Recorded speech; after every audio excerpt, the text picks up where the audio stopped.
বাপমা নাম রেখেছে কুণাল ঘোষ, জনগণ নাম রেখেছে ছিনাল ঘোষ, সেও তো বেলে আছে। ফিরহাদ হাকিম, সেও তো বেলে আছে, সেও তো বেলে আছে। জলশোভন, সেও তো বেলে আছে।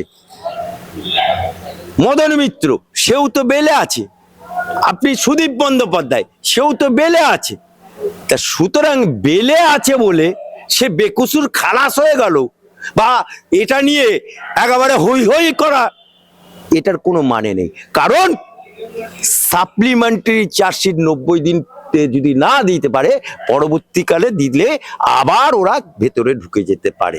অর্থাৎ কুণাল ঘোষ থেকে আরম্ভ করে যারা বেলে আছে, এমনকি ওই হনুমানটা যেটা হচ্ছে চরম চরম গুড় বাতাসা, পাঁচনের বাড়ি, নকুলদানা,